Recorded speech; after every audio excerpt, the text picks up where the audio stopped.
in several different countries, Canada, Japan, and Dubai. In these positions, she has taught at several post secondary stages, including having delivered courses in doctoral programs, faculty development programs, and postgraduation degree programs. She has also supervised to completion research students at the graduation and doctoral levels.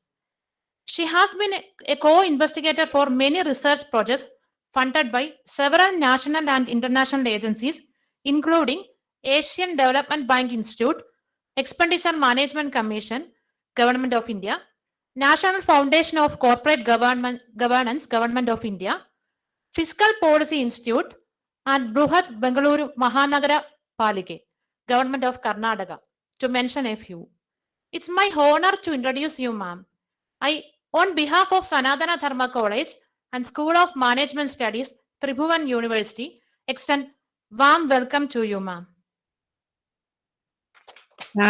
Thank you so much. That was a long and a nice introduction. Thank you for so many kind words. So to begin this session, my research basically has been on small business owners. I'm deeply interested in understanding how small business owners make these decisions. So in today's sessions, I'm going to talk to you about a lot of stories. I know that this is the last session of the day. You must be restlessly waiting for completion of the conference and getting back to what you have been doing. I do understand that, and I'm very sensitive to that too.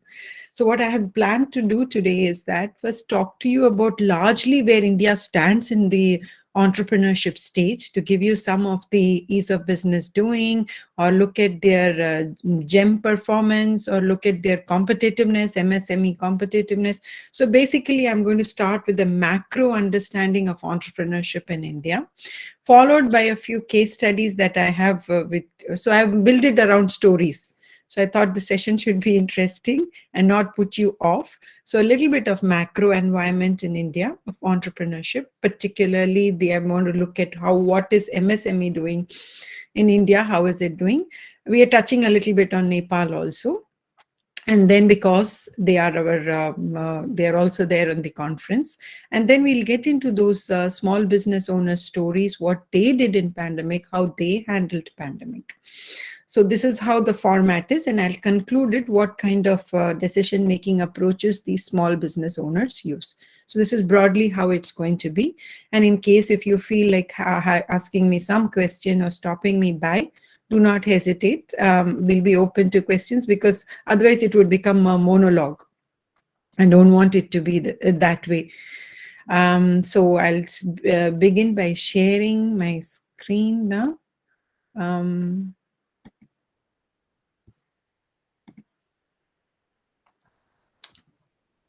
Yeah.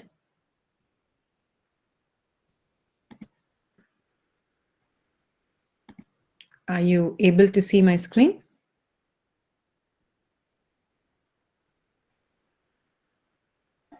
Yes, Poornima, we can see. Okay. So this is what is the theme that I'm going to talk about broadly: small business owners and pandemic. So in crisis, what kind of decisions and how did these small business owners react to pandemic? You might ask me the first question, why are you looking at the pandemic? Because I'm saying that there's another crisis around the corner. So studying decision making during the crisis situation or a critical situation opens up a lot of doors. You'll see in the case studies that how these entrepreneurs have reacted. They haven't been proactive in their approach to a pandemic or a crisis. So small business owners mostly have a reactive approach to a decision making. So you'll see how they have been doing this during the pandemic. There's a climate change crisis that is coming up, and there are so many other different kinds of crises that these entrepreneurs will be facing. I think you know the Lulu Mart's news that happened just 2 days back in Lucknow. I hope you are aware of what happened to the largest mall that was opened in Lucknow 2 days back, and there were some cultural elements that played there also. Of course, Lulu is not a small business owner, though it started as a small business owner. It grew up to become one of the bigger entrepreneurs. So to begin with, I hope you also know that a month back, there was a day called as the MSME Day, the Micro, Small and Medium Entrepreneurs Day. And the theme for that this year, this is the 5th year of celebrating an MSME Day, which is celebrated every year for last 5 years on June 27th. So the theme of the MSME Day, which is also related to what we are going to talk today, is resilience and rebuilding of MSMEs. So we are also going to talk about 8 different case studies. We have many more to discuss. So this is how they rebuild and what kind of a resilience they have. So this is mostly anchored on a crisis. Even the United Nations, which was celebrating MSME Day, wanted to look at how resilient are our small business owners. How could they sustain in the pandemic, or they could not sustain in the pandemic, because resources for small business owners are always under constraint. So what kind of difficulties they face is going to be largely different from the large and the successful entrepreneurs. So this is some broad picture about India, the entrepreneurship in India. So this is called as the GEM report, which talks about the EFCs in India. When you look at the EFCs in India, what kind of challenges it faces, you will see that there is a similar pattern in different kinds of reports. There are 3 challenges broad. There are many challenges. You see the dips. Dips are the ones that are challenges. There are 3 broad challenges. One is finance is always a challenge for the entrepreneurs. There is an education or the talent that is always under constraint when they are looking for right talent. You'll see that builds up in our case studies also. And the third one is the regulations of the ecosystem of the nation. So I've written a chapter. I think you have heard Professor Manimala, who is my teacher also at the PhD level. So we wrote a chapter called as Entrepreneurship in Emerging Economies, one of the most downloaded chapters, muddling through to development. So that was the chapter that we wrote in a book. And there we spoke about the institutional challenges that the entrepreneurs face. So small business owners face in particular 14 different challenges. There are no proper institution, education, talent. So similar factors did come out even in our report that we were talking about.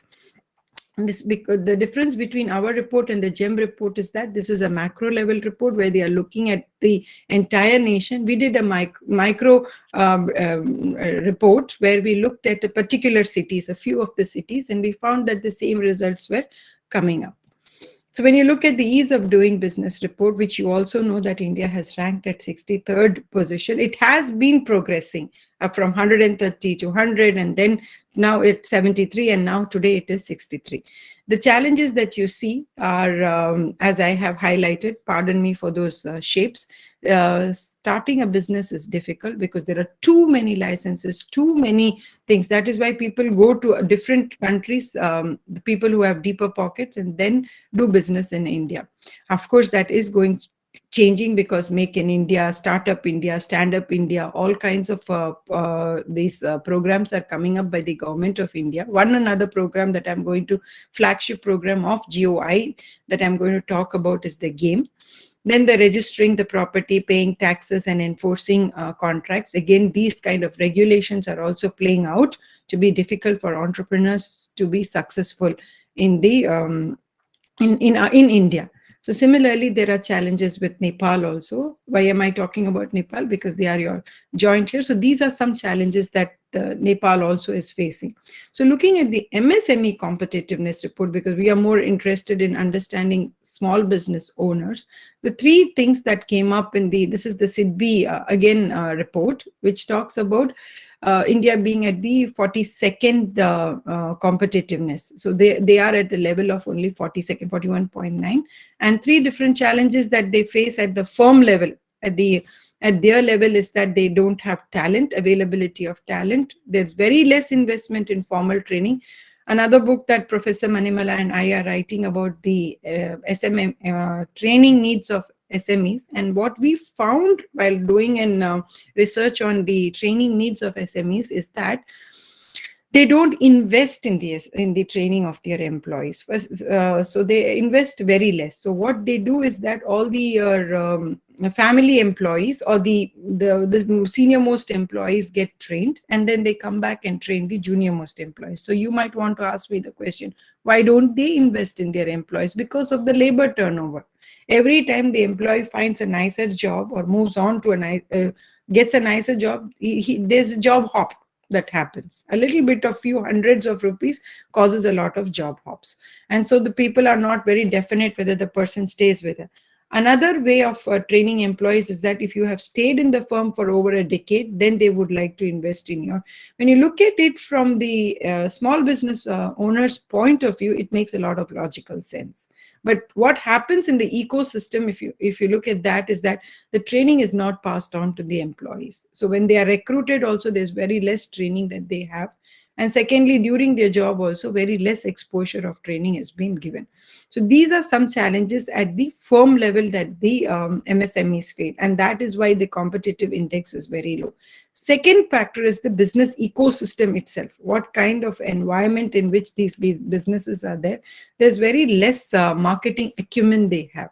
So that is why when we were studying cooperatives, Krishna and me were at IIM Bangalore together, and then when we had to write a case study, and I chose to write a case study on again social issues in management. I took up these waste pickers and spent a day becoming a waste picker before I wrote the case study on waste pickers. And I think from Tribhuvan University, Professor Govind Tamang was my co-author on that case study, where we actually became waste pickers, and then we wrote up that case study. So there was very less marketing acumen that these small businesses have, and they have very less resources to be investing it in sense of hiring a marketing firm and things like that. Of course, the national environment, there are a lot of technology challenges that India as a nation faces. We might have a deeper mobile penetration, but at the business level, there's where another paper that I'm writing is the institutional voids paper, where Professor Tarun Khanna is an advocates that emerging economies remain as an emerging economy or a third world economy or the global south, as they have now started calling us, because the other terms are becoming very derogatory. So the global north and the global south, it's not the geographical division, it is the higher and the lower, whichever. So when he says that they don't have any institutions, and so they will remain in this stage for a continuous, they will remain in this stage.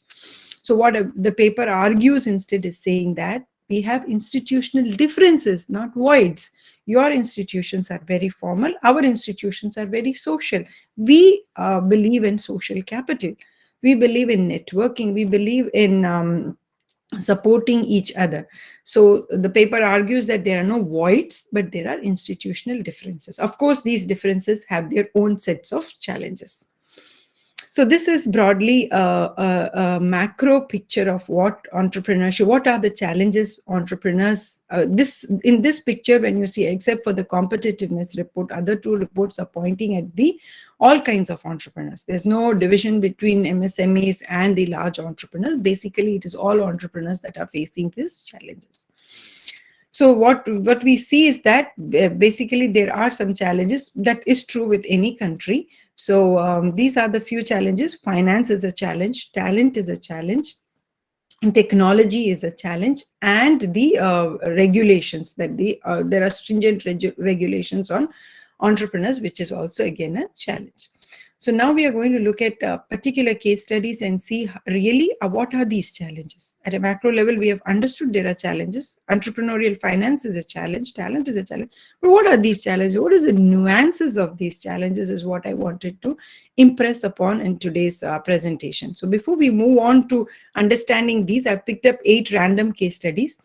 Because I believe in not a survey method, but I believe in digging deeper, talking to these entrepreneurs, understanding them. And so my method of writing papers would be a case study method. And so the next thing that we are going to talk about is GAME. That is nothing but Global Alliance for Mass Entrepreneurship. This is one of the flagship programs under your Make in India, where no more the emphasis is on innovating. Usually, when you look at the history of entrepreneurship, it all started with craftsmanship, where people had this entrepreneurship or business was only a development from craftsmanship. So somebody was good at making something, and then they bartered it with someone else who was making something different. So the core of entrepreneurship, or the history or the deep roots of entrepreneurship, when you look at, it's in the craftsmanship. Then craftsmanship then grew up, and then industrial revolution, and then we became businessmen and entrepreneurship. You should read a book that I would recommend, is the Business History of India. There you will understand how this craftsmanship grew over a period of time. Now, what government of India is interested in is the GAME. What it says is that mass entrepreneurship. The idea of GAME is have a mass entrepreneurship. You could replicate, you need not innovate. So entrepreneurship until now was understood to be people who could do things differently. What GAME suggests, or small business people usually do, is replicate, but replicate in some kind of making some kind of difference. Somebody wants to give you a nice ambience, somebody wants to give you a very good customer service, somebody wants to do door delivery. So there would be the same product, there would be same services, but there would be different methods of implementation.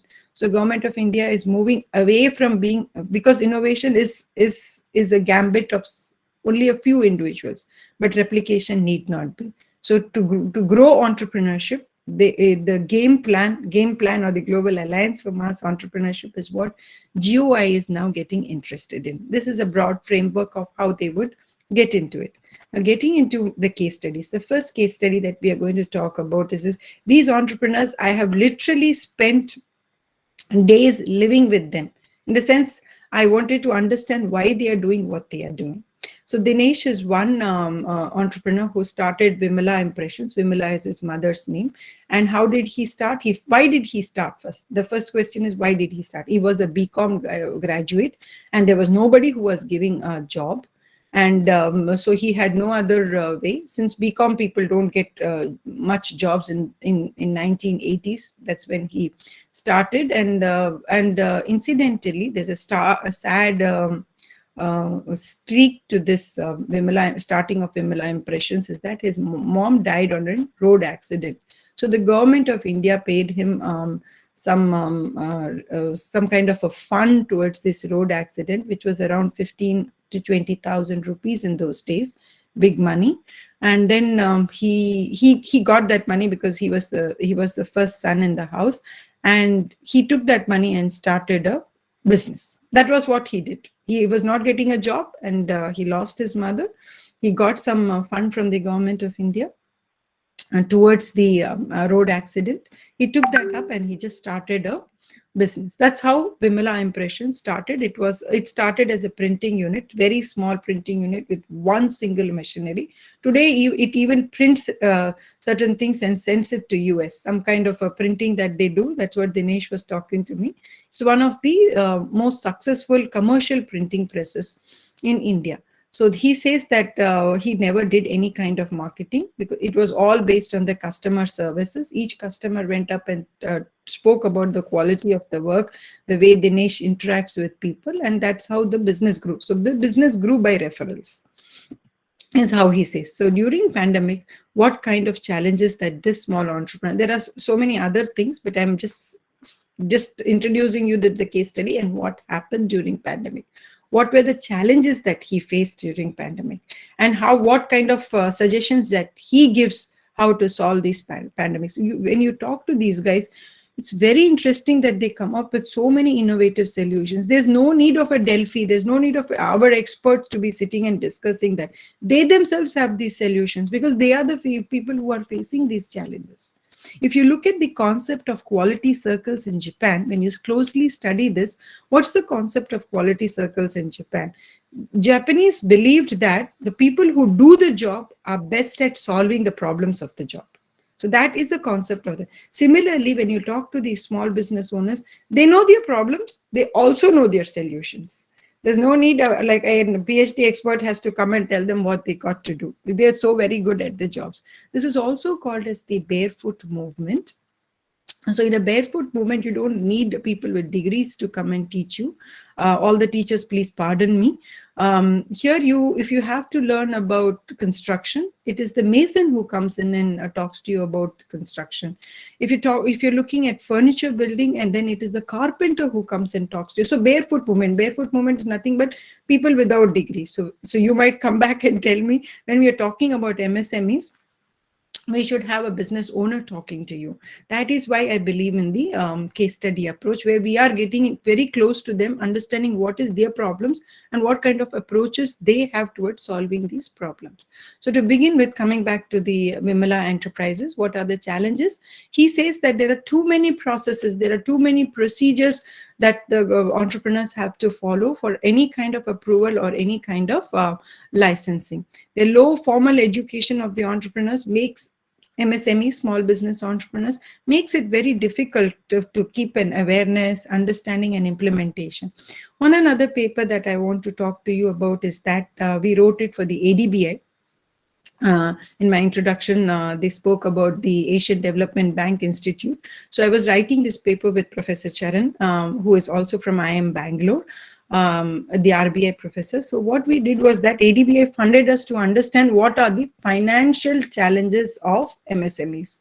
So we went around collecting data, talking to these people. You know what was the basic challenge? They didn't know about the financial schemes that were announced by different governments, state governments, or the national government. So they were very less aware of this. This was the first challenge that we found out that they were facing across different stages of entrepreneurship.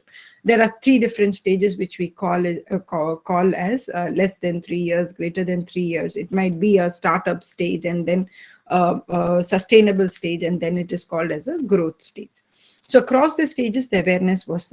So what Dinesh says is that, look, we have low formal education. So for us, understanding your schemes, getting aware of your schemes has to be made in a very different way. Even the bank managers are hesitant to talk about the schemes. One of the entrepreneurs does point to that difficulty, where he says that since large entrepreneurs have not been paying back the banks, it reflects on the small business owners, because then banks are very hesitancy. They have a loan hesitancy towards the small business owners. So he also says that we have very little funds to be hiring external help, and the helpline that are there in the government institutions. So we did a small study about the helpline. So there, people only are there to answer to some of their questions, and the answers are already given. There's no advisory role that the helpline plays. That, okay, if this is your problem, this is one another solution that you could approach to. So there's very less help that the helpline usually does. That is what Dinesh was pointing to. And then he was also talking about other difficulties, that the GST, that whomever they are dealing with, they should also have some kind of a supplier that they are dealing with, or some kind of a vendor that they're dealing with. So the government of India also has a policy that your whoever you're dealing with should have a GST registration. So which is not what the entrepreneur is interested in, wanting the other person to get a GST registration. It should be the government's interest to get that done. So passing on the burden to these guys is making their difficulties more, giving them more kind of difficulties. And then he also talks about how I said the banking people itself are not available to help them. So another common challenge that all the entrepreneurs have pointed out is that when they sell to PSUs, why they sell to PSUs, you might ask, is because the orders are larger. The government usually orders very large, the public sector undertakings. So they do not pay. They are supposed to be paying in 45 days. If they don't pay, they are supposed to at least pay some interest of the delayed payment. No PSU is interested in paying, and no small entrepreneurs wants to give away their orders because of the huge numbers. And then the entrepreneur ends up in taking a working capital loan. So this is what is the reality of these entrepreneurs, what kind of challenges they. So they urge the government to make some policy where the PSU pay on time. If they don't pay, then that is when the entrepreneur gets into the working capital loan, which again makes it expensive to do business with the PSUs. So many other challenges that they point out, that the rate of depreciation, which should be increased from 20% to 33%, so that they could replace the machineries and keep the machineries upgraded. They have their income tax burdens. So when you look at these things, there's no uniform labor laws, so there's no level playing competition. So some states have different labor laws, some other states have different labor laws, and so there is a very different competition that they are being facing. So there are welfare measures that the government passes on to the entrepreneurs. Instead, they could also have it under the state insurance schemes instead of passing it on to the entrepreneurs. There was one difficulty in the ESIs. Many of these people working for the small business owners were not able to access the ESIs. Once you'll be astonished to think that, oh, really? Because their name spellings were different. There were some, because these people aren't very highly educated. So if there is a P missing or a missing, you do not get access to the ESI. So very small, but problems that make it very difficult to access certain schemes. So these are the challenges that Dinesh felt, and what was his strategy? What did he do? It's not only the advice that he gives. So actually what he did during the pandemic was that he diversified into the business of supplying shoes, the sports shoes, the school shoes. So together with printing press, today he has, and he did it during the pandemic, because that was the time when his business, he had nothing else to do but think of what other kind of business that he could get into. So people were talking about getting quality shoes. So he used to import shoes from China, and then sell it, starts looking for selling markets in India. That was what he got into during the pandemic, because he had enough time to do research and what kind of a product that he wanted to diversify. Another thing that he did was, instead he started relying on technology instead of human resources. So for printing, he brought in a lot of technology printing, got into some machinery which could print on its own instead of having too much of manpower. And then he also got into logistic services. This is called as the collaborative business, where if you see, Ola will be carrying Dinesh's product, will be carrying even Poornima's product. So there was a lot of collaborative selling that people got into, that instead of having only their services dedicated to their company, they also went into a collaborative business. So people started collaborating. The competitors started collaborating. The interesting part is that all the competitors started collaborating to make the expense low. The paper that I wrote with a colleague from IIM Bangalore, is that we looked at incubators. So we looked at technology incubators, just studied technology incubators, what entrepreneurs look into an incubator. You will be interesting to see that these startups, these are small business owners, and the startups also have a very similar kind of approach to entrepreneurship. So they look at an incubator not only to help them with the advisory, which is the intent of the incubators. Instead, they look at it as a low cost place, where all these services, you get an accountant who's being shared across, you get technology that is shared across, you get infrastructure which brings down the cost.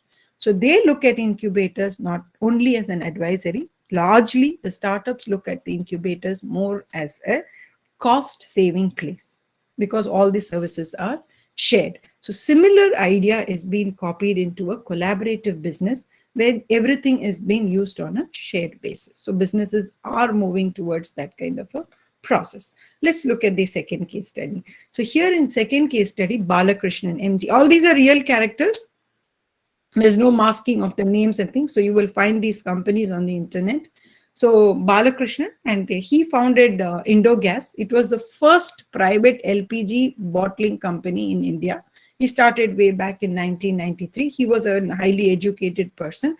He was an engineer. He comes from a family of educated people, and he got into he found that there is no private LPG bottling company in India, and then he started in 1993. So it was the time when LPG era, 1990s, when you see, it was the it was two LPGs happened. One is the LPG itself, the gas and the cooking gas, and another LPG that was happening in 1990s, you must be knowing, is that liberalization, privatization, and globalization. So he wanted to use that era and got into the business of starting a private LPG supplying company. What were his challenges that he faced? You must be seeing a long list of these challenges. He said that there are a lot of redundant licenses and approvals because the government, because when he went to Delhi, one of the incidences that you will be talking about is that when he went to Delhi to get some of the policies ironed out, nobody knew that there was a private player in gas who was bottling and selling gases. That was the knowledge at which he found people when he went to represent his some of his concerns in Delhi. So he also says that there are redundant licenses and approvals which the government should review and get rid of. So they have to pay these, and these licenses and ratings or approvals that are, they have to be renewed at a period of time, which again is a cost that the entrepreneur is continuously be paying. All the banks, though they say there's no collateral for entrepreneurs, they all will ask for collaterals, without which they are not giving loans to any of the entrepreneurs. He also talks about one incident where the MSME loan was brought down to 4%, but then when the Karnataka State Financial Corporation did not compensate the banks, it actually originally went back to 12%. So basically what he's saying is that there is a need to be relooking at the policies that are outdated, that are redundant. If people have to get into the business, efficiency of MSME has to be increased, then it is very important for them to relook at the policies. And again, like Dinesh, he also points to not having a uniform wages across our states. So there is a debate around this. People say that why should we have uniform wages? We want to be a low cost. The challenge that comes from not only from government, from India, it is also from internationally. You know that countries like Bangladesh give us a run when their wages are only around 800 rupees per month, and ours would go around 14,000 rupees, at least the minimum wages. So what is the competitiveness when you're comparing to an international market? So there is a lot of debate there to look at whether the wages should be uniform or they could be different. The tariffs are also, the power tariffs particularly, again play into the cost of the product. If there are differences, then it depends, then it also affects the price of the product. Again, like Dinesh, Balakrishnan also talks about the PSUs or the PSEs not paying within 45 days, which again puts them into a loan kind of situation. So basically he also is pointing to similar challenges. What I want you to see is that there has been a lot of pattern in which these entrepreneurs have been talking about. Again, he talks about there is a difference between central government and state government. This is where he talks about an incident where he goes there and no one knows about somebody having a private owned this. And again, he talks about the challenges in our GST policy, which was quarterly filed policy. Now it became monthly filing. So there's not very much time that is left with an entrepreneur to collect these taxes and pay to the government. So it again creates a lot of capital burden and entrepreneurs. Do you see what kind of micro factors, but very important factors, affect the challenge, give them a kind of a challenge in their business? So what is the strategy he did was he got into a logistic aggregator business, the Dunzo that you see. So you might ask, what is the difference between a Dunzo and any other courier company? The difference is that in Dunzo, you can even send me a safety pin. So there's no restriction on the weight at which you're sending. That's what is the concept of Dunzo. Anything, anywhere, and at a faster delivery. So there's no particular minimum weight at which Dunzo works. That's the model. And Balakrishnan thought, oh, this is a great model. And he got into a logistic business to Dunzo. This was during the pandemic that he thought about getting into logistic business. It made sense for him because everybody was ordering online, and the logistic business, one of the businesses that grew, the service industry paper that we are doing, where we talk about which industry it was largely growing, was one of the industry that largely grew was the logistic business because of the growth in the technology business. So when we look at Jacob Krasta, he has been the ex-president of FKCCI, Federation of Karnataka Chambers of Commerce. And so what he started was that in 2001, he's a little bit of more patriotic person.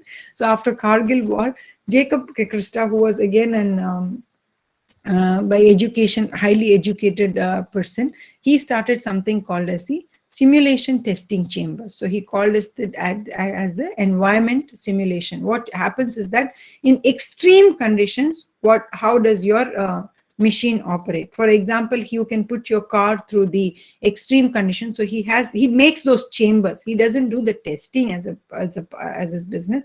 He makes those huge chambers where you put your machinery or where you put your vehicles in and test to see the resilience of these machines or the automobiles or whatever you're using. So he does that testing chambers. He got interested into doing something bigger in technology. So again, his son, when he passed out from Ramaiah College, which I think you all must be knowing, is that he found out a solution that instead of thermocol, they could also use paper-based plastics. So it's a honeycomb shape. So there's a paper in which they arrange it in a honeycomb shape. And Jacob found that also interesting. And so he has two companies. One is his own simulation testing chambers and his son's company, where he talks about different kind of packaging.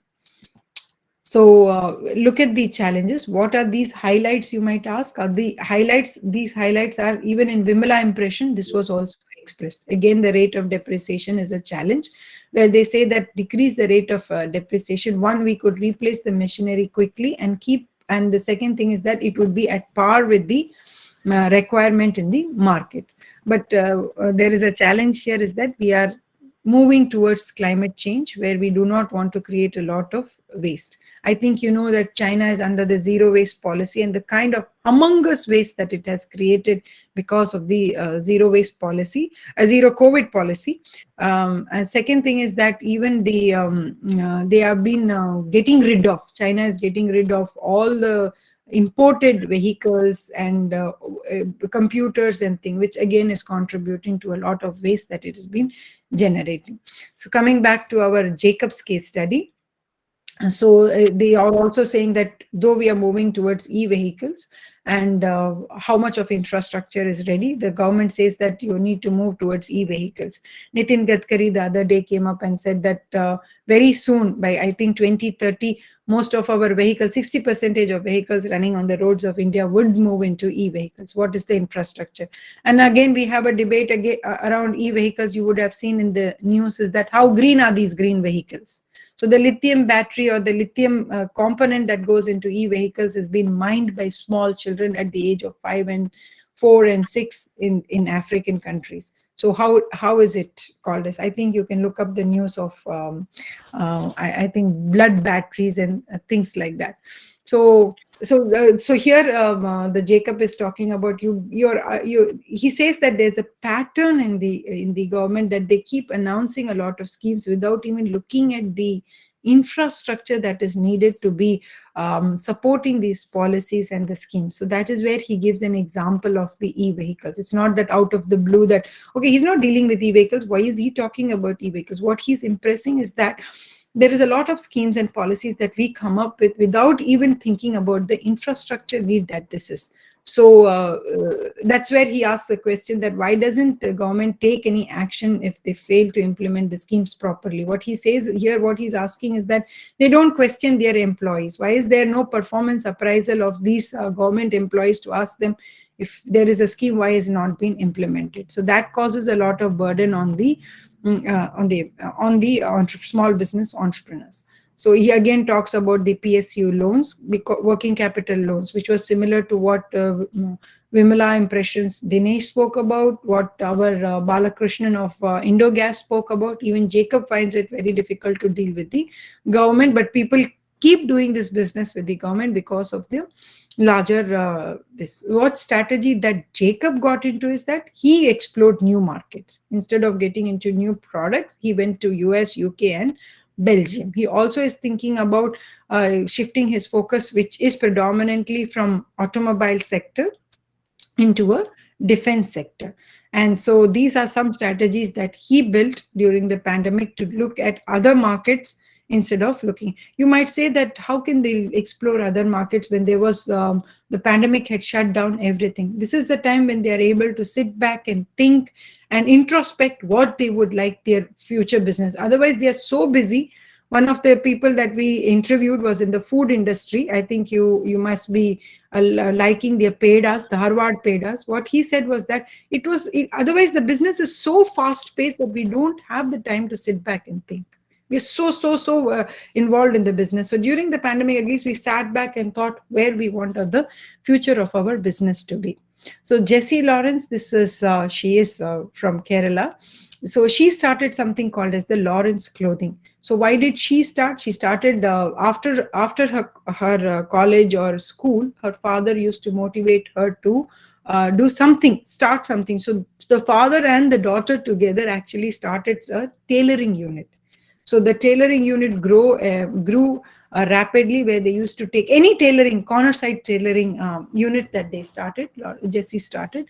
And then it spanned out to become a clothing business. So it's a small business which grew up to become a medium size of the business. And they started doing a private labeling for US. So there, what she talks about is a challenge of demonetization in 2016, and there was a restriction on cash dealings, and so they reduced the workforce from 2,000 to 800. You will see in another case study, Tanti, that we are talking about, having a similar kind of challenge to face. One another blow she got in 2018 was because of the what is this called as the orders had reduced because there was an economic slowdown. Similar to 2008, if you look at a financial crisis, there was a little bit of slump in the economic slowdown, and a lot of orders went down.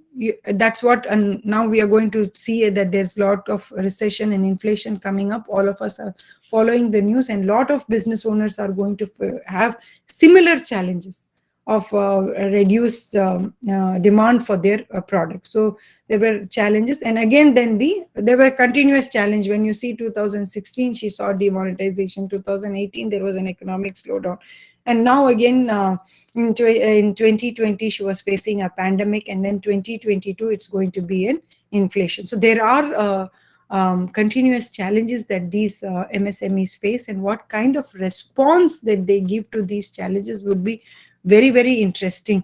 So she also talks about the challenges, minimum wage challenges, or you see the government benefit to these factory owners, what kind of benefits that they give. The entire burden is being shifted onto the entrepreneurs. Very similar challenges what was her strategy to get into is that she's got into making, because she was into tailoring, it was easier for her. So some of the entrepreneurs, when you see for example, Dinesh, he got into, or he diversified into completely new different product that was into shoes. When you see Balakrishnan, he also went into a completely different project, which was into Dunzo. But Jessie, what did she diversify into? Something very close to what she was doing, some mask, PPE gears and gloves and protection kits and so on, because she had that tailoring infrastructure in place. She did something into a very similar diversification. So you see that there is a difference in which the entrepreneurs react to a particular situation. Mandana Suri, she is a very celebrated entrepreneur, well known because of her award from the World Bank. So what she did was that she talks about why did she start this business. It's a very interesting news. You would have heard about the Nirbhaya case that happened in around 2014-15.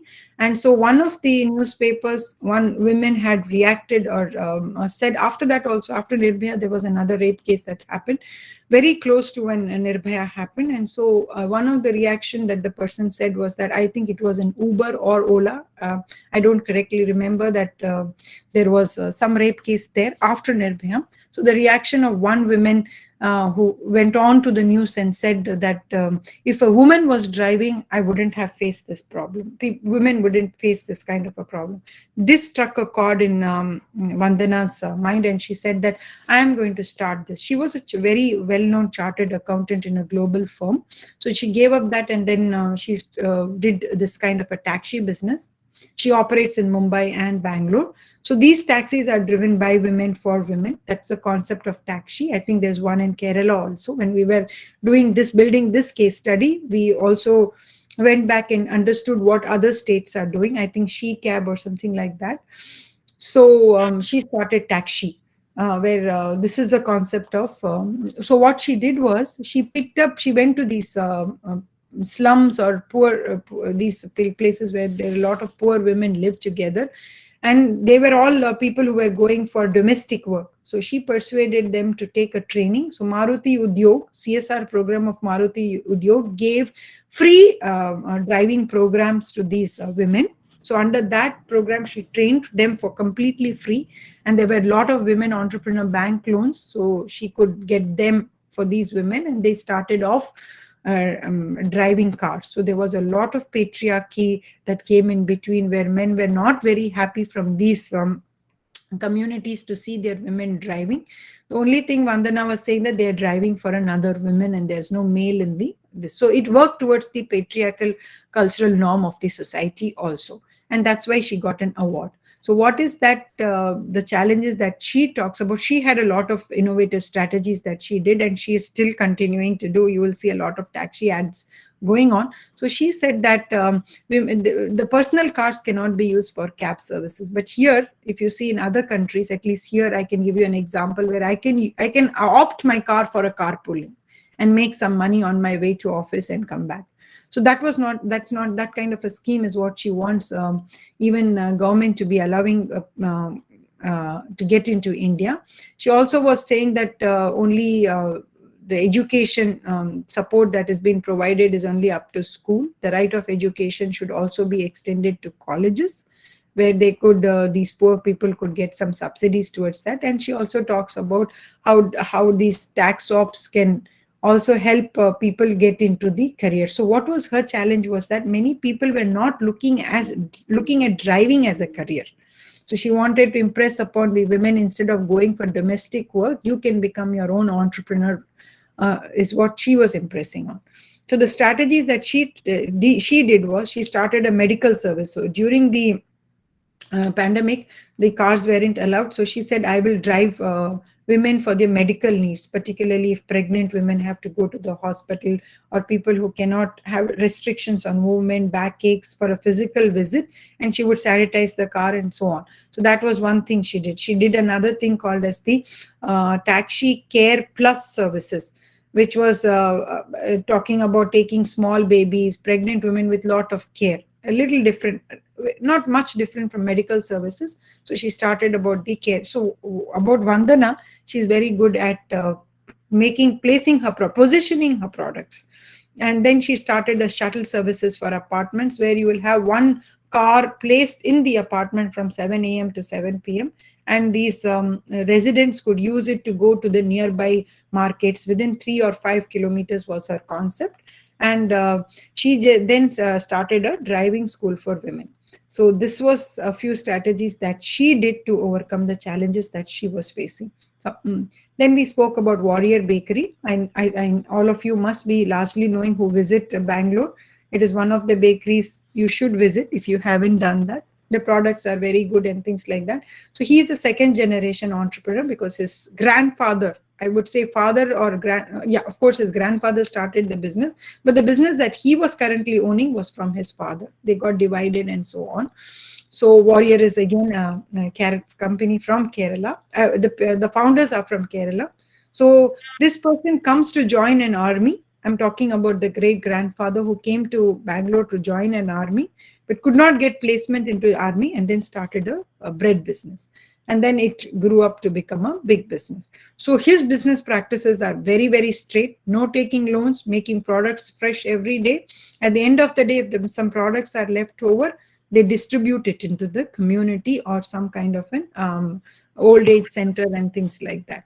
And direct purchases are from the producers. There's no middlemen, and so there is a lot of old vantage way of doing business. When I was talking to Vijay Shankar, he said that we do a very primitive accounting. We don't have those high-end accounting. His phone was also a very primitive phone. He did not have a smartphone on himself. And this is one of the successful small businesses that we are talking about.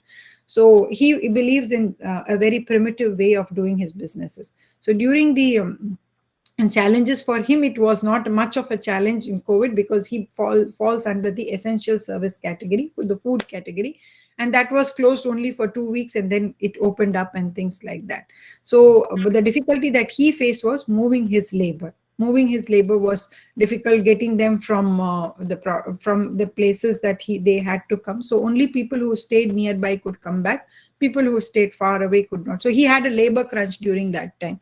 So what his strategy was, no diversification, nothing. He just introduced more of a jaggery and millet products that are good for your health, and people started, there was a lot of take on that because of the health crisis that we were facing. So this was his strategy. So what is the Tanti do? Tanti is nothing but two engineering students. They are the electrical engineering students. They came together and they said that we will do smart automated home concepts. So smart buildings and smart concepts. So the challenges that they face, when you see, they are very similar to what Vimala Impressions or CME paid. Delayed payments causing a lot of cash crunch. We have been discussing that for quite some time. The technology is becoming so obsolete that the hardware gets replaced, but now at least they are happy that only the software is getting changed. And then one another challenge that they really pointed out, that the customers in India are not very quality sensitive. So when he would go to the customers and say Germany products are good for technology, they would say that they are very expensive. We can replace Chinese products 4 or 5 times for the same cost. So give us something very cheaper. We don't mind replacing it for 4 or 5 times rather than buying something from Germany which stays over a period of time. So you are also getting a flavor of how customers think in India.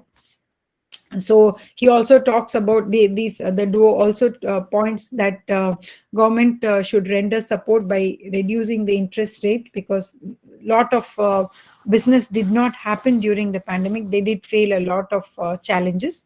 And he also talks about similar to what our Lawrence Clothing talks about, is the minimum quality of products that should be imported, because any kind of product you could import. That is how the Chinese products have flooded the Indian market. So their recommendation is that you have a standard at which the product could be imported, and not import every product that you find on the market list. So these are some of the challenges that they are pointing out.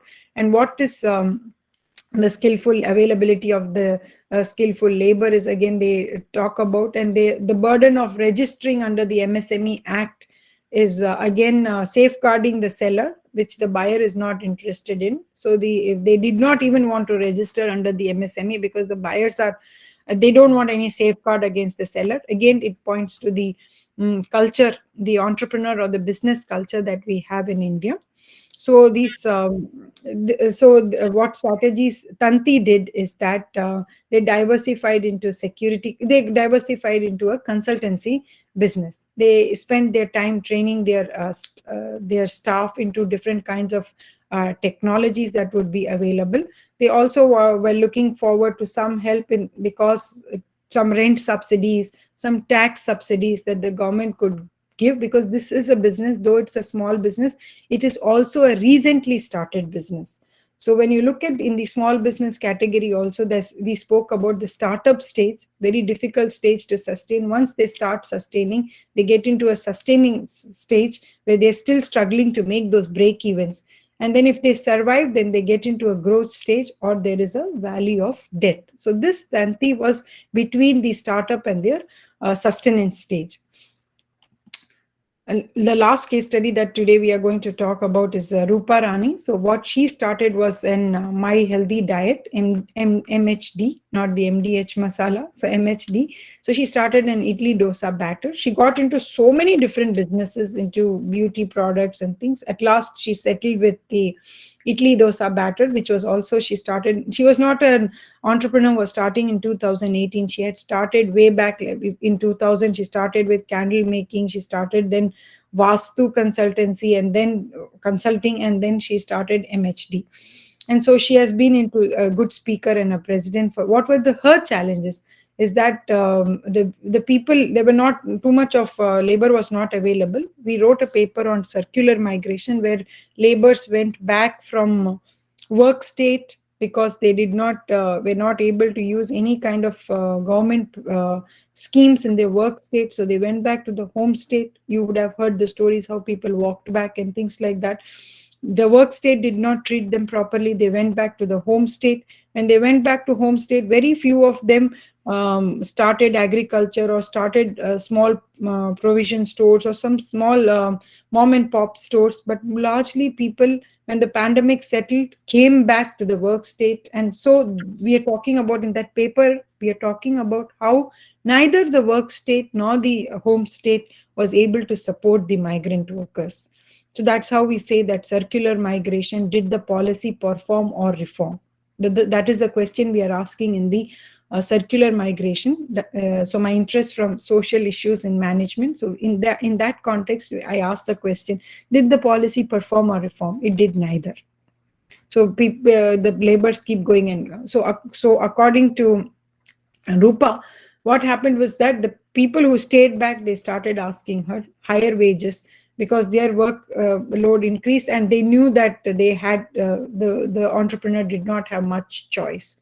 The second challenge that she talks about is the producers market, the mandi kind of concept. APMC had shut down. There was not much product that was available, which was also making supplies were not available, which was also making it very difficult. Whereas when you see the Warrior Bakery guy, he never bought from a APMC yard.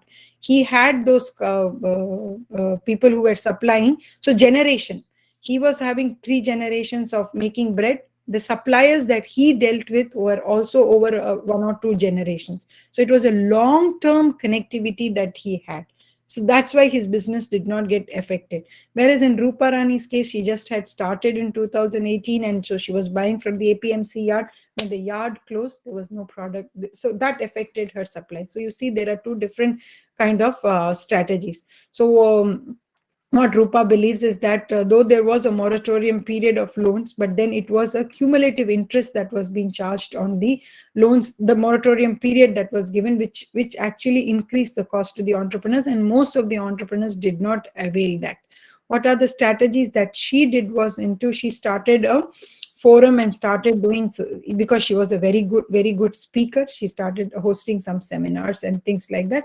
And on the product side, she got into packaged masalas together with her idli dosa batter. So this was what she did. So in a nutshell, when you look at these 8 case studies, I have so many other case studies I could talk, but Krishna told me talk a little less, Poornima, knowing me from the college days. So he gave me a warning. So I've stopped at the 8 case studies. So what are the things that these guys did? Let's look at the summary of what we are doing. How did they, what kind of decisions that they made? So they made one, largely they went into diversification, and they went into training of the staff. They did a lot of product portfolio. When you look at all the case studies, some similar patterns that you would see is that some of them even went into new business ideas or new international markets. They also got into alliance selling, new alliance formation, collaborative selling, and adoption of new technologies. So this is what we found when we were studying these. The study is not based on 8 entrepreneurs alone. The study is based on around 25 different case studies that we collected. So these are what they expected from the government. When you read this, there is a long list. They wanted the redundant licenses, at least some kind of a renewal to happen. pilot test the policies before adoption. Many entrepreneurs said that don't please put the policies out, instead test them for 6 months. If the policy works, you continue. If the policy doesn't work, you do not continue. And then they said that have entrepreneurs in the MSME formation policy. You must be saying that FICCI, FKCCI or CII all have representatives in the MSME policy making boards. Of course, they do have, but they do not have the speaking power in the policy making. I have seen where forums where we sit as an observers and see entrepreneurs making those suggestions, but very little goes forward. Very little goes forward. So voluntary awareness of the policies by the government. I told you this, we found out in a paper when we did in the ADBI itself. Power supply is a question. And then the taxes should be waived off for a period of the crisis to give the entrepreneurs some kind of a support in whichever stage they are. Interest waive-offs instead of moratorium period. Could there be the interest waive-off for a certain period? Because moratorium period is actually making the loan more expensive for them. And then they said that boost the purchase of indigenous products instead of have some restrictions on the quality of the product that is coming in. Brand building, marketing has always been a challenge for a small entrepreneur because they do not have deeper pockets to spend on.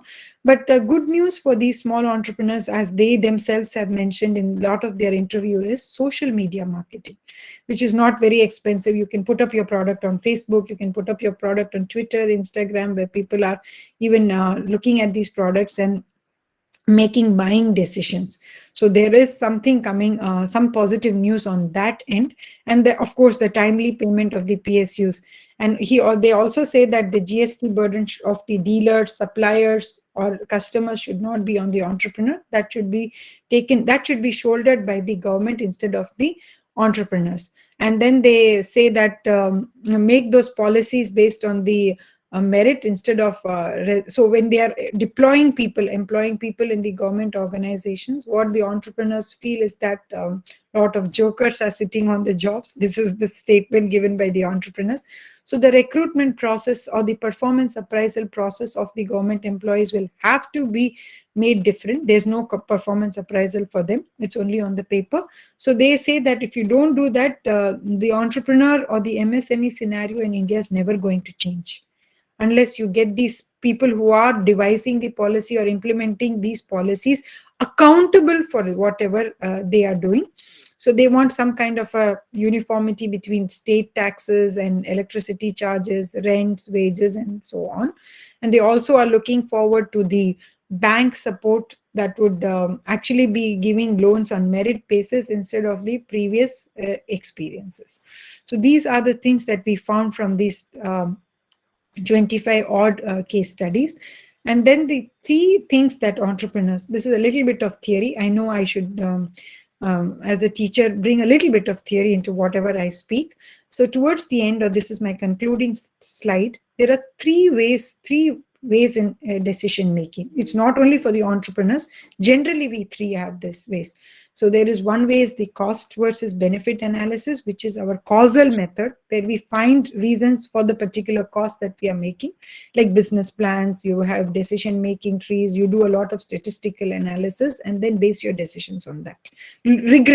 Regress in the past to be looking into the progress in the future. That's how the causal method works. What happens in scenarios when there is no regression? COVID was a situation you don't have an historical data to regress behind and look at the future. So what happens in those scenarios? So there's one another decision making. You must have heard about Saraswati. She's from the Darden School, Herbert Simon student. So we do have one project going on with her, talking about how this effectuation is used by entrepreneurs in their decision making. So they say that start with what you have and what you know, whom you know. So you start with whatever resources that you have at hand. Bird in hand kind of a principle. Reach out the people in your network, ask them to come and help you. She also, in one of the case studies, talks about where these people, two of the students of the Darden itself, they make these pop cups. what are these pup cups? So when these students were walking around, they saw that some of the pets were very thirsty, and people were finding it difficult to fetch water for them and feed their pups. So like we have those water bottles, they made some pup cups where you have water for the pups. So they sent this as a sample to different companies. What happened was they were waiting for huge demand and things like that. But a lot of the people who received these packages, what happened is that due to the cold weather, the pup cups had frozen, and when the weather became a little hotter, it melted. So during this process, the pup cup actually burst, and a lot of their males, people who received it, also got. So instead of waiting for a positive response, they actually had the people whom they sent it as potential customers calling and scolding them back.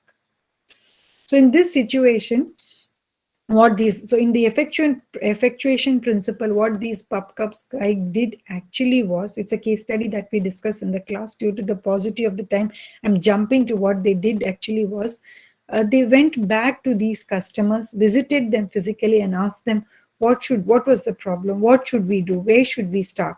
So and based on their inputs, they went back to a person who was packing this up, and there was a different kind of packaging that they invented for these pup cups that could be there could be some space given for this water to expand and contract. So effectuation principle is somewhere you start with what you know, whom you know, and then reach out to them. The last principle that we see largely plays out is the heuristic principle, which is based on the thumb rule. That is, you already have a hunch, or you, from your previous experiences, you know that this has worked, from not only from your own experience or somebody else's experience. This has worked and this will work again. So these are basically the three different kinds of approaches that entrepreneurs take. I must say that largely the guys who are in the small business or in the startup stages, very small, they are just in the beginning stages, either rely on effectuation or the heuristics. Largely on the heuristics, because it is much more cheaper and not that resource intensive when it comes to effectuation and causal methods. Thank you very much. So this was my presentation. Open to any of your questions that you have. Krishna, did I go beyond my time? No.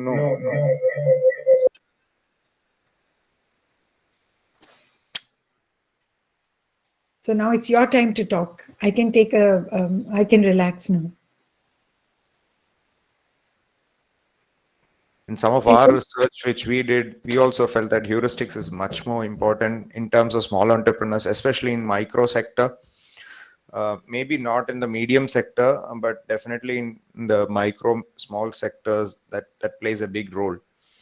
I don't know how far the participants could identify the kind of relationship which you brought in through case studies and getting into the theoretical concept. It was a wonderful session. Thank you very much. Let's hope there are some questions. If anybody is having any questions, please push it forward. And if you don't, the questions don't occur to you now, sometimes when we are listening, I agree to this science that it doesn't occur to us then. Maybe you can drop it with Krishna and Krishna can forward them to me, and I will be happy to answer them. Sometimes we are in something mode that we want to first consume and see what we have heard about and then ask some questions. If any questions, I'm open to them. I just wanted to mention the couple of entrepreneurs which you have listed in your case studies. You have already recommended them for our Meet the Entrepreneur series, and it was wonderful to, especially Vandana Suri madam, such an inspirational entrepreneur. And some of our students were so excited. I think that was one of the best entrepreneurial interaction session which we had the last 1 year. So it was really wonderful. And we all have, I still remember the first time when I contacted you for this series, you had mentioned, please ensure that the whole interactions are recorded. And I'm happy to share that we have 23 entrepreneurs whose interactions we have entirely recorded. I have not followed up on your instruction of making it into a paper or a case study, but hopefully in future we'll do that. Maybe you can think of a book, a tabletop book, if the institution is interested. But guys who have heard Vandana, I mean, there is a parallel for you. The guys who have heard the entrepreneurs talking and a researcher who has researched on Vandana, Both of us have spoken about it. Vandana herself has talked to you about her experiences, and me as a researcher who's studying people like Vandana has also put this forward to you. So there must be a lot of parallel in between what Vandana says and what a researcher does. We as academicians have to get closer to the reality, not farther away from the reality. I hope you could see that parallel coming through between Vandana and Poornima. Absolutely. One more interesting factor about Vandana Suri ma'am was that during this COVID time, she has further innovated into, rather than taxi, she has started uh, driving classes for women, Yeah, very especially cool during stuff. COVID times. That also was one of the innovations which she did. I Yeah. think it's a wonderful story for all of us to learn from. Purnima, special thanks to you. I know it's a very early morning for you in Canada, and you had to spend time for all of us, maybe an hour. It's a great thing. I'll hand over the mic to for the rest of the session. Any time for you, Krishna. We have been very good colleagues and we have been very good friends. So Thank you. it's a wonderful meeting all of you guys. If you do not occur, the questions don't occur to you, don't bother about that. Don't put yourselves that I have to ask a question. Pass it on to Krishna. Krishna will forward it to me. I think Arun has a hand up. Yes, ma'am. Krishna, Can I there's ask? Arun with his hand up. Yeah. Yeah. Hello, ma'am. Purnam, Hi. thank you for the session. It was wonderful, and Thank to get to know the experience of people like entrepreneurs who are successful.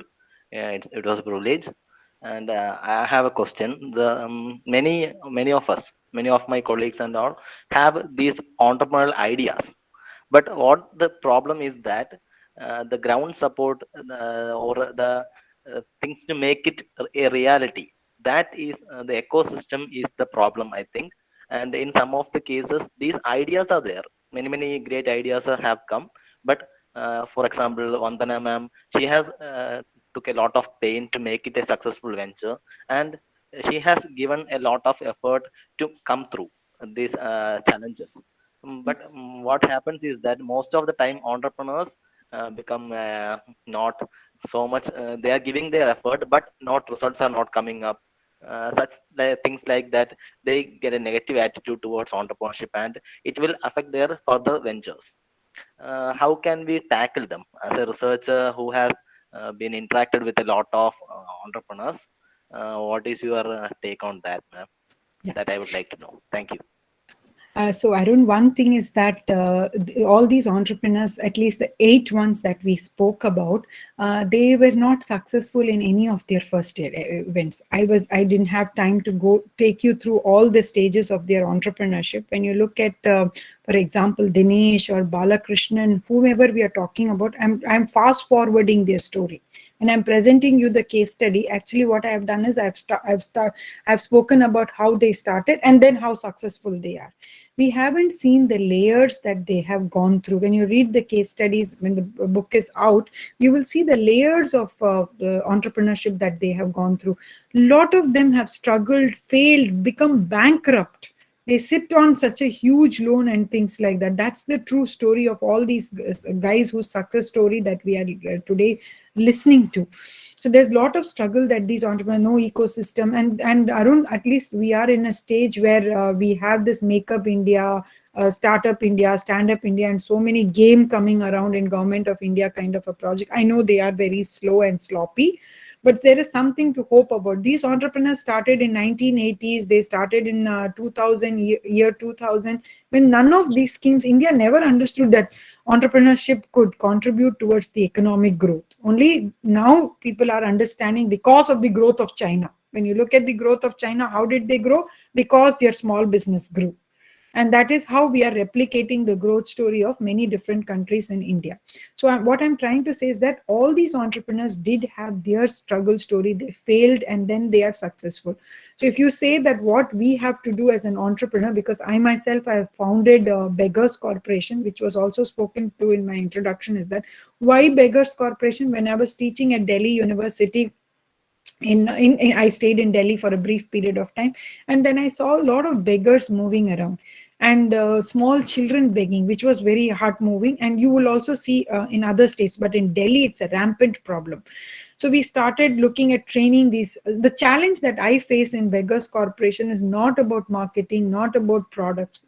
even to persuade a beggar to stop begging and get into some kind of a skilling program. Let me tell you, Arun, it's so difficult to mentor them, to counsel them, that they are saying this is free money. You're betting zero. I mean, it's something which is free. I just have to sit and somebody is going to give me that money. Why should I skill? Why should I put my efforts and do something? What are you asking me to do? You're pitching zero. You're pitching some idea where I don't have to zero efforts with so much of efforts. We have to build that kind of a dignified living in them. We have to talk to them saying that this is not dignified, this is dignified. Your children are getting affected by that. What kind of a mentality you are passing on to them? They get into wrong habits. So a lot of things go on. So to answer your question is that every entrepreneurs will have to be some mad people. Let me call them mad because they are so much into their business that unless and until they put that. Pradeep, for example, a fresh makers, Pradeep, he started a filter coffee brewing machine. One of the case studies is that he started a filter coffee brewing machine. What was he? 12th standard pass guy. And then his father dies suddenly, so he can't continue his college. And then he goes to work for CCD, Cafe Coffee Day. I hope you have heard about that. Then he goes to work there in the kiosk, vending coffee. So while he's vending coffee, his customers are saying, why are you giving us this cappuccino? We don't like it. We want filter coffee. Do you have a cup of filter coffee? So at that time, machines were not equipped of making filter coffee. Today, you have a large number of options. But at that time, no machine was vending a filter coffee. So what Pradeep Fresh Makers did is that he said, I will make a filter coffee machine. So he went to his friend who was a guy had a lathe machine. So he went there, he sat with him and he said, this is a coffee machine. It doesn't, I wanted to vend filter coffee. Both of them did tampering, this, that and all. 12th standard guy with no money in his pocket, after his work, goes, sits with this fabricator, a friend fabricator. They do some tinting, they find a machine, just a little bit of here and there they do, and then tinkering, and then they find this vending machine. And then he quits the CCD job. Remember, look at his position. He has a dependent family on his shoulder. Very young guy, no formal good education either, high education, I would say. And then he starts this coffee vending machine. He just goes with the filter coffee machine door to door, asking for orders. He knew some customers, the industry customers, because of his CCD experience. And then he goes to them, says that you can have the CCD machine. I'm not a competition for CCD machine. I would like to offer another machine for filter coffee. And he started with one company, one IT company asking him, one small scale IT company saying that, okay, come. So at one stage when he did not have money, Arun, very interesting, he says that in COVID time, all the corporates IT closed. So he was out of business. There's no way he had business. So somebody told him, go to the exhibitions and talk about your product. There is airport, you could have it in hospitals, you could have it in healthcare sector, you can have it in logistics sector. We do go attend the exhibitions, no money. No business, no money. So what the guy does is that he goes and talks to these exhibition guys, cold call. He doesn't know anybody there, goes and makes a cold call and says that I will offer free coffee, because he says that supplies were with me, and in COVID I had no business anyway, the supplies were getting rotten. So what I'm going to do is that I'm going to give free coffee to all your people who are attendees. Give me one spot to stay in. Pradeep also thought that if I pay the fees and go and attend these conferences, I'm not going to, people will take my visiting card and never come back. Instead, if I offer them coffee, when they taste the filter coffee, if they like, they will call me in for business. That's how he was continuously thinking about his business. And luckily, he got at least 1 or 2 clients from going to these exhibitions by offering free coffee to people in the exhibitions. So Arun, the only way I would say is that instead of relying on something external, like an incubator or a government scheme, or somebody is going to help us, the entrepreneurs will have to think for themselves, have to innovate for themselves, have to decide for themselves. They will have to find these places where they could make their entry points. Like I'm telling you, Pradeep, he was completely nowhere. So I can give you so many other stories, because I've been interviewing and talking to these entrepreneurs. I've even spoken to the presidents of these various business associations, of how they themselves are entrepreneurs. So at an aggregate level about how entrepreneurs handle these COVID situations. So my answer to you, Arun, is that the entrepreneur will have to think and innovate for himself or Yes, ma'am. herself. Thank you so much. That was a nice Very answer. practical, Arun, I'm telling you. I'm not able to point out to a thing and say that go to that person. It's more about internalization of your business that will take you way forward. Okay, ma'am. Thank you so much. Satya, your hand is up. Yes, ma'am. Thank you for the great session, ma'am. Sahitya, sorry. Yeah. So my question was just before your presentation, we have heard the presentation of Dr. Salishe. So he presented the challenges of MSMEs of Nepal. So the main challenges he depicted was the entrepreneurial cultures. So what do you find the same problem in India? Because I think at current time, entrepreneur culture in India is not the problem. I think so. This is my assumption. So, what do you think about this? Sahitya, there in the entrepreneurship culture, there is one thing called as fear of failure. So in India, when you see that, so there are two, three types of entrepreneurs. One is the innovative entrepreneur who has an innovative product. We have one is the opportunity entrepreneur who looks at an opportunity and then makes use of that opportunity, Sahitya. But there is a third type of entrepreneur which is called as the necessity entrepreneur. When you look at Dinesh or you look at Pradeep and things like, when you contrast them, sorry, when you contrast Dinesh and Pradeep, you see that Dinesh is a necessity entrepreneur. Whereas when you look at Pradeep, the case study that we spoke while I was answering Arun, is that he is more about an opportunity entrepreneur. So the fear of failure is one that is very large in India because there is no bailout. When you look at the game that we were talking about, the Global Alliance for Mass Entrepreneurship program of Government of India, I forgot to mention, Sahitya, is that they are talking about insurance of failure. So every entrepreneur contributes, like every life insurance or any health insurance, there is something called as the entrepreneurship insurance, which is going to help with the fear of failure, which is going to help with the fear of bankruptcy. In case I feel all my savings are lost, all what I have invested. Another point in our culture is that most of the entrepreneurs who start in India start with personal savings. They reach out to either personal or family savings. The angel investor is the father, uncle, or some kind of a cousin that they reach out to, or their own personal savings. So at the stake that is at when you start a business is your own personal savings rather than a bank loan and things like that. Very less people go towards the bank loan because of the collaterals that they have asked. That's a vicious circle. You don't have a collateral, that's why you're going for loan. But the bank says that you bring a collateral, only then I will give you a loan. So there's a lot of dynamics playing out there. So in nutshell, Sahitya, here in India, based on my interviews with the entrepreneurs and me myself being an entrepreneur, is that we start with a lot of personal savings. We have a lot of personal money that is at stake with that. And so the fear of failure is becoming very, very high. If I lose all my savings, what will I next do? How will I take care of my family? That's one. Second thing, Sahitya, is that about the mass entrepreneurship project that India is coming up with, which is giving insurance towards failure. So if that policy has been implemented properly, I'm making this disclaimer knowing how other policies have been implemented, then a lot of fear of failure will go down and lot many people like you and me would come forward to invest into business.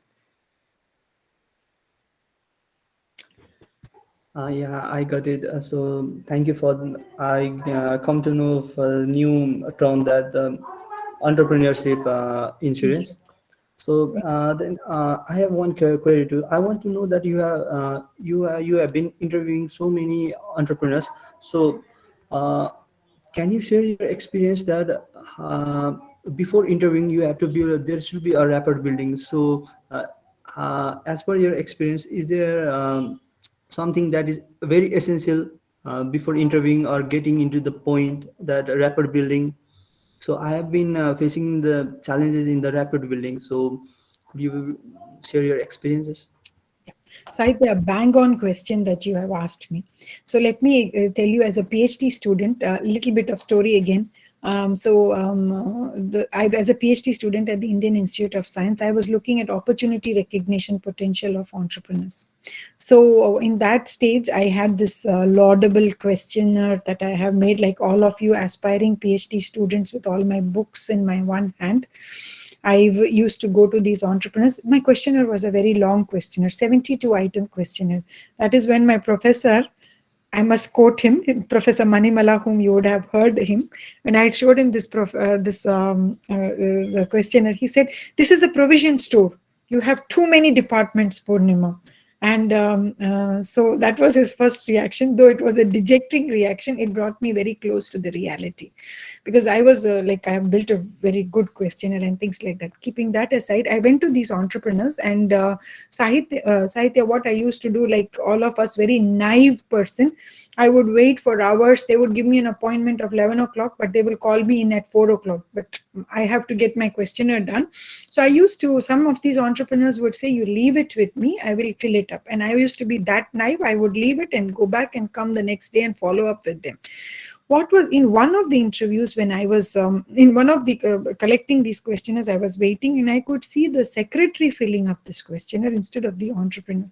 It was a bang on my face. And then I realized that how many of these questionnaires have been filled by entrepreneurs or their PAs, I'm not aware of it.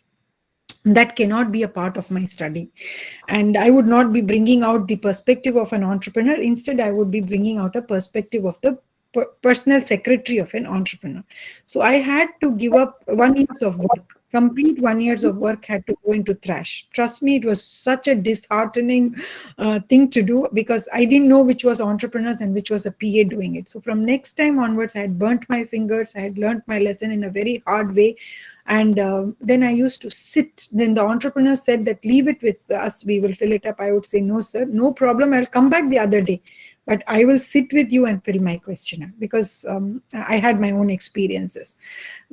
Another thing that you're talking about, the rapport building, is that the MSME sector or the entrepreneurs do not consider research as serious in India as they consider here in the developed countries, where the researchers or the anybody who is writing about them, there is a different flavor to us. There's a different flavor in which they are treated than we are treated in India, where you go and say, "I would like to interview you. I would like to." I also face very similar challenges even today, after being writing about them, and they could look up my work on a Google Scholar profile and see what I have done.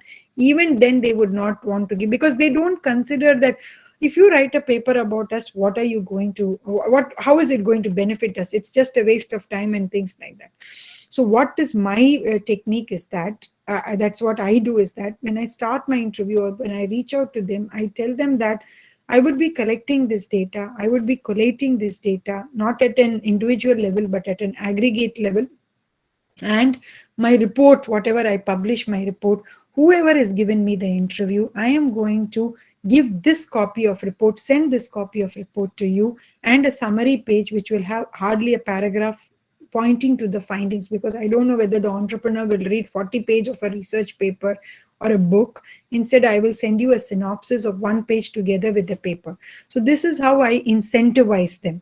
Unless you incentivize human beings, you're not going to get things done. So Sahitya, you have to find ways in incentivizing your person who is giving you an interview. My way of incentivizing them is that, of course, reaching out, making those cold calls, getting a lot of rejections. If I reach out to 10 of them, I may get 1 or a half a person to say a yes. And from there onwards, when I wrote Novolutions, that's a live case study that I did. A live case study is a concept where you have, now students are sitting and the entrepreneur will give you the challenge that an entrepreneur is facing, and students act as consultants. So that was a new concept that I learned when I went to Boston presenting my paper at the academy. So incidentally, the academy is on August 4th to 9th this year in Seattle. So what I'm trying to say is that my way of incentivizing that is to talk to these entrepreneurs and tell them that whatever work is being produced, a copy of it would be shared with you, and I would try to make the way towards the policymakers to be able to represent them, to make a presentation in business associations, which again goes forward to be represented to the government. So these are some ways that I incentivize them. First is to give them the report. So somewhere they get interested. Okay, I will get a report of what I'm getting involved in. That moves certain coins forward for me. And then comes the way that we talk and we build rapport. But first is to tell them what is for them in this entire game. Unless they try believing that they have something to take away from what they are getting involved in, they're business people. Business is what? If I invest, I need return. So I'm investing my time. What's my return? So you have to talk the business language to them to impress upon that, sir. If you invest your time, or madam, would you invest your time with me? This is what you're going to get in return. So talk to entrepreneurs in the entrepreneurship language. Yeah, thank you very much for this wonderful suggestions and your sharing your experiences. So thank you, ma'am. Thank you so much. Welcome, Sahitya. When people ask questions, we have lots to tell them about, isn't it? We spoke about entrepreneurship insurance, incentivizing entrepreneurs, and so on and so forth. Thank you, guys, for those wonderful questions. So that was a wonderful interactive session with Dr. Poornima Wasdani. We have been listening to her for more than an hour now.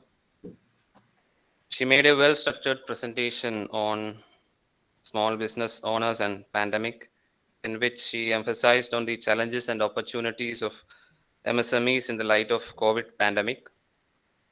She also discussed with us about real cases as examples to make herself clear. I'm sure that the past 1 hour, more than an hour, was really fruitful for all those who have attended this session.